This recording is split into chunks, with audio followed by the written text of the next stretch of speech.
Assalamualaikum warahmatullahi wabarakatuh. Salam sejahtera bagi kita semua.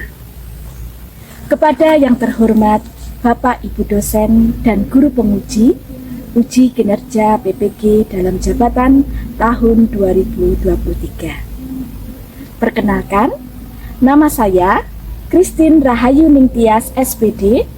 Saya adalah mahasiswa PPG dalam jabatan tahap 3 kategori 1 PPG dalam jabatan tahun 2023 di LPTK Universitas Negeri Malang, jurusan Pendidikan Sejarah.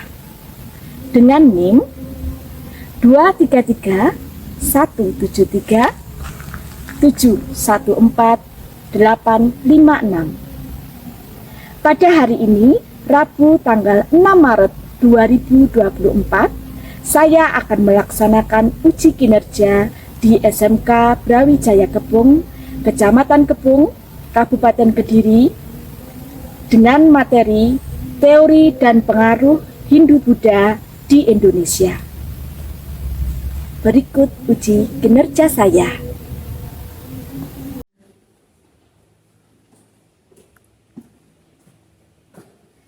Assalamualaikum warahmatullahi wabarakatuh. Waalaikumsalam warahmatullahi wabarakatuh. Selamat siang anak-anak. Siang. Bagaimana kabarnya hari ini? Baik. Puji Tuhan ya.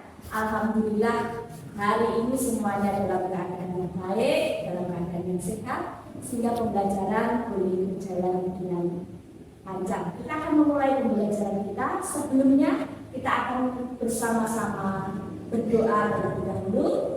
Untuk doa dan juga memandu lagu Indonesia Raya, dipersilakan untuk perwakilan dari kalian untuk maju ke depan. Silakan.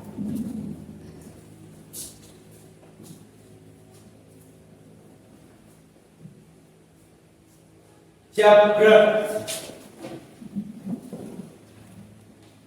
Berdoa mulai.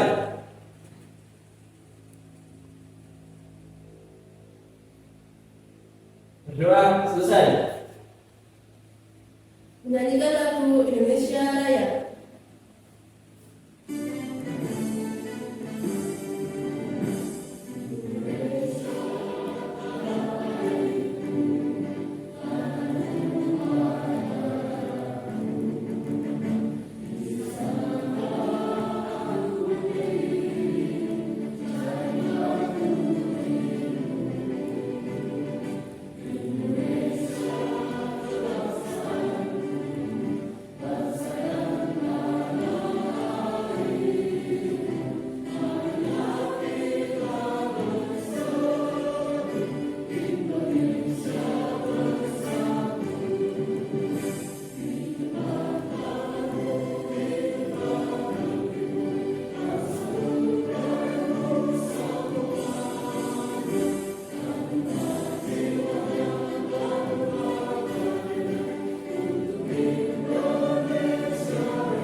Oke anak-anak, sebelum kita akan mulai pembelajaran, Bu Christine akan periksa dulu kesiapan kalian. Kira-kira sudah siap untuk belajar apa belum?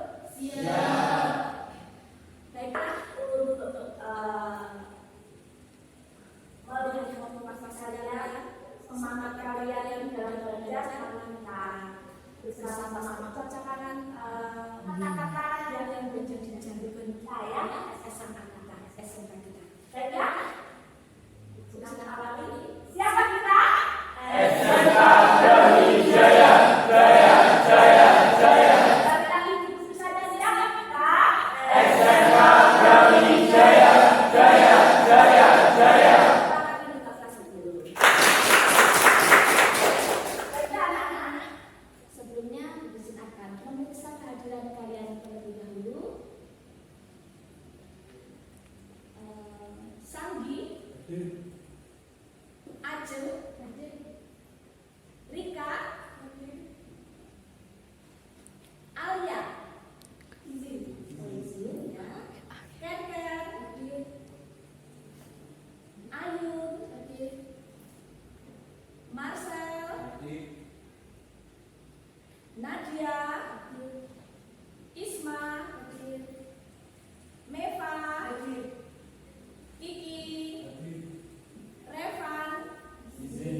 yakni teori dan pengaruh hidup Buddha di Indonesia.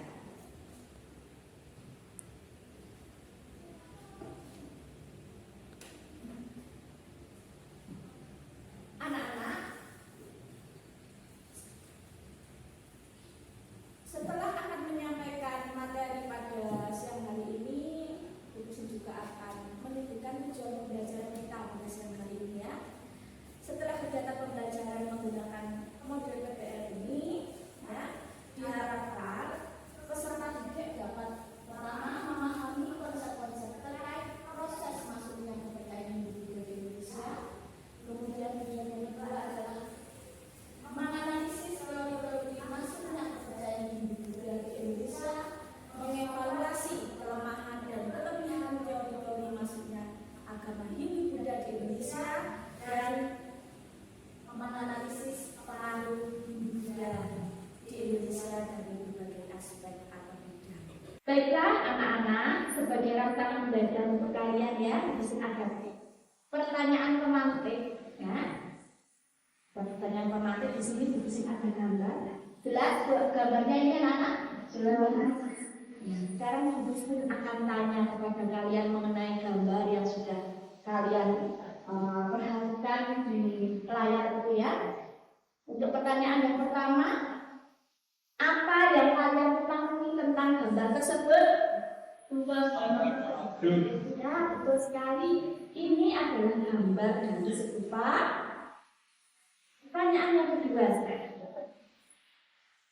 pernahkah kalian mengunjungi stupa Borobudur ini? Nah, siapa di sini yang sudah pernah? Boleh angkat tangan?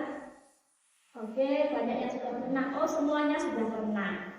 Ya, karena sangat menarik ya untuk berkunjung ke stupa Borobudur ini, kita bisa mengenal tentang budaya yang ada di Indonesia. Kemudian untuk pertanyaan pemantik berikutnya adalah kira-kira di wilayah manakah Candi Borobudur ini? Anak-anak, Jawa Tengah ya. Candi Borobudur ini ada di sana. Kemudian jika dikaitkan dengan periodisasi sejarah Indonesia, kira-kira di masa apakah anak-anak keberadaan dari Candi Borobudur ini? Dinasti Sailendra, iya betul sekali ya. Kalau dikaitkan periodisasinya ada di dinasti Sailendra. Baik anak-anak, pemahaman kalian sangat luar biasa hari ini ya. Semuanya sudah pernah berkunjung ke sana.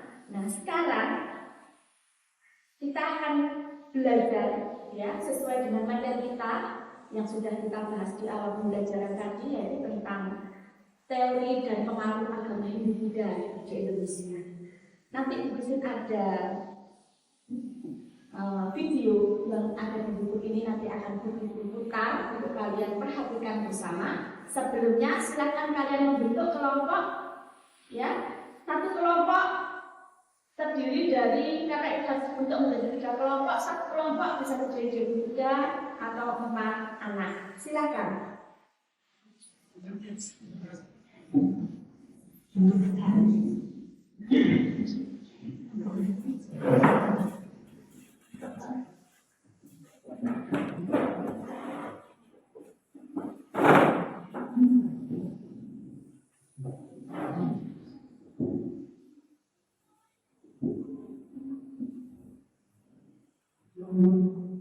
Baiklah anak-anak, untuk kelompoknya ini sudah terbentuk ya.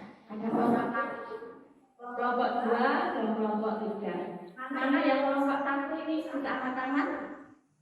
Kelompok 2, kelompok 3. Baiklah, 3 kelompok ini kita akan menayangkan sebuah video pembelajaran tentang teori masuknya agama Hindu dan Indonesia. Semua bisa diperhatikan video yang sebentar ya. Yo guys, jumpa lagi di Story Indonesia.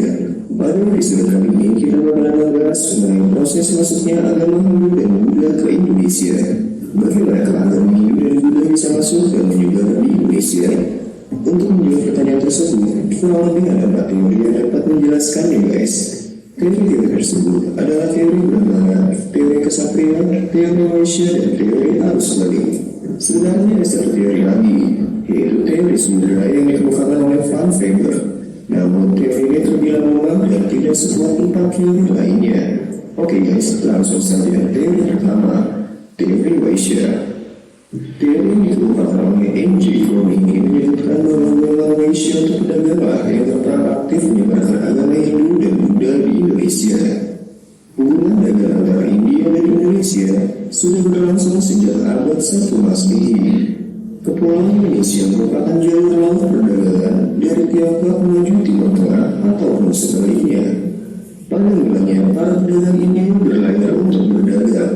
Pada masa itu, jalur perdagangan hanya ditempuh melalui jalur laut, dan mereka menggunakan kapal layar untuk menuju destinasi perdagangan. Hal ini menyebabkan mereka bergantung pada musim angin dan kondisi alam. Bila musim angin tidak memungkinkan, maka mereka akan menetap lebih lama dan menunggu musim yang baik.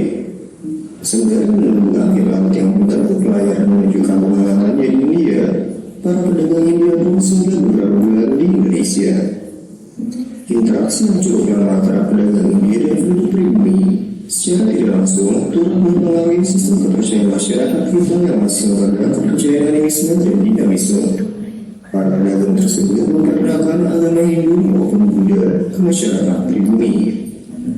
Para pedagang tersebut juga banyak yang melakukan perkawinan dengan penduduk pribumi, dan melalui perkawinan tersebut mereka memperkenalkan kebudayaan India yang kental dengan agama Hindu. Meskipun teori ini cukup kuat, namun juga ada beberapa sanggahannya guys. Yang pertama adalah golongan Vaishya ini tidak dapat menguasai bahasa Sanskerta dan huruf Pallawa, di mana bahasa dan huruf tersebut digunakan pada kitab Veda. Kitab Veda hanya mampu dibaca oleh golongan Brahmana. Sanggahan kedua mengenai pusat-pusat budaya berupa kerajaan Hindu, khususnya yang ada di Pulau Jawa. Jika disebarkan oleh para pedagang, maka seharusnya pusat kebudayaan Hindu dan Buddha ada di pesisir. Namun, fakta menunjukkan kerajaan Hindu letaknya di pedalaman Pulau Jawa. Teori Brahmana. Teori ini dikemukakan oleh J.C. van Leur. Menurut sejarawan Belanda ini, masuknya agama Hindu dan Buddha disebarkan oleh golongan Brahmana atau pemuka agama. Menurut van Leur, para Brahmana datang dari India ke Indonesia atas keundangan pemimpin suku dalam rangka melegitimasi atau meresmikan diri mereka sehingga setara dengan raja-raja di India. Sebelum masuknya agama Hindu dan Buddha ke Indonesia, sistem kemasyarakatan bangsa kita masih memegang sistem adat, di mana kepala suku adalah pemimpin masyarakat guys. Jika ditelusuri dari kerajaan Hindu pertama di Nusantara yaitu Kerajaan Kutai, maka agama Hindu disebarkan sekitar abad 4 Masehi. Berdasar teori ini yaitu pengamatan terhadap peninggalan kerajaan-kerajaan di Indonesia, khususnya prasasti yang tertulis, di mana huruf Pallawa terukir dalam prasasti dan berbahasa Sanskerta. Brahmana adalah satu-satunya golongan yang mampu menguasai bahasa Sanskerta dan huruf Pallawa. Teori ini juga memiliki sanggahan guys. Meskipun hanya Brahmana saja yang bisa membaca kitab Veda, namun terdapat tantangan di mana para Brahmana pantang untuk menyeberangi lautan. Untuk mencapai Indonesia pastinya harus menyeberangi lautan ya guys. Teori Ksatria. Teori ini didukung oleh Frederick David Candos, Ramesh Chandra Manjunda, dan J.M. Mons. Menurut teori ini, golongan Ksatria atau bangsawan lain yang menyebarkan agama Hindu dan Buddha di Indonesia. Teori ini mengacu pada konflik antara kerajaan di India pada masa lampau. Peperangan yang terjadi di antara kerajaan-kerajaan tersebut menimbulkan pihak yang menang ataupun kalah. Raja dan prajurit yang kalah biasanya terusir dari wilayah kerajaannya, dan kemudian mereka menjauh dari wilayah sengketa. Golongan Ksatria tersebut diduga mendirikan negeri baru di Asia Tenggara hingga ke Indonesia. Kelemahan teori ini yaitu selama ini belum ada ahli yang dapat menemukan bukti-bukti yang menunjukkan adanya ekspansi dari prajurit-prajurit India ke kepulauan Indonesia. Teori arus balik. Teori ditemukan oleh Bosch dan George Swirsky menyebutkan bahwa orang Indonesia yang berperan aktif menyebarkan agama Hindu dan Buddha. Mengapa demikian? Orang